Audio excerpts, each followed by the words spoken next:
Nakikipag-ugnayan ng gobyerno ng Pilipinas sa Saudi Arabia para mapalawig ang deadline ng blood money ng OFW na si Joselito Zapanta na ngayon nasa death row roon dahil sa pagpatay umano sa isang Sudanese national noong 2009. May ulat on the spot si Bernadette Reyes. Bernadette? Rafi, hindi pa rin nawawala ng pag-aasa ang pamilya ng Zapanta na balang araw ay kanila pa rin makakasama si Joselito Zapanta, ang Pinoy na nahatulan ng bitay sa Saudi Arabia matapos mapatay ang isang Sudanese national doon noong 2009.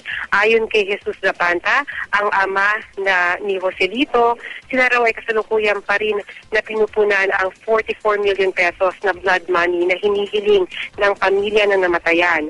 Tumulak na raw papunta ng Saudi Arabia ang ina ni Joselito na si Mona at ang kanyang kapatid na si Rosemary noong araw ng Linggo, pero buhat noon ay hindi pa raw nakakausap ng kanyang ama ang kanilang anak.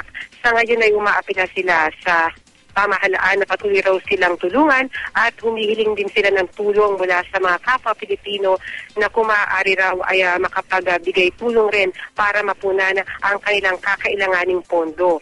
Sa ngayon ay hindi pa nila alam kung magkano na ang kabuang halaga na narilikom nakakailanganin nga bilang blood money para si Joselito raw ay makalaya na.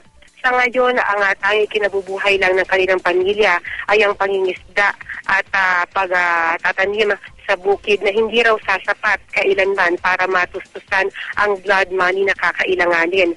Pero nung huling beses na nakausap ng kanyang ama, ni Jesus, ang ama ni Joselito, ay masaya naman daw ang anak, pero may mga pagkakataon daw na ito ay nangungulila dahil sabik na rin makita ang kanyang dalawang anak na naiwan dito sa Pilipinas. Safi?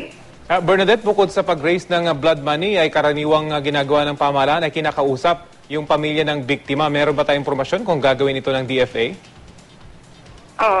Rafi, wala pa tayong balita kung ano yung hakbang na ginagawa ng DFA. Pero ito nga, ama ni Joselito, ang alam daw niya na nakikipag-ugnayan sa DFA at sa embahada sa Saudi Arabia at maging kay Vice President Jejo Marbinay ay ang kanyang asawa. Pero dahil kakarating pa lang doon daw noong makalawa ng kanyang mag-ina ay hindi pa raw siya nakakakuha ng bagong balita. Ang meron na daw siyang impormasyon ngayon ay patuloy daw ang pagkalat ng pondo na kakailanganin bilang blood money para kay Joselito. Rafi?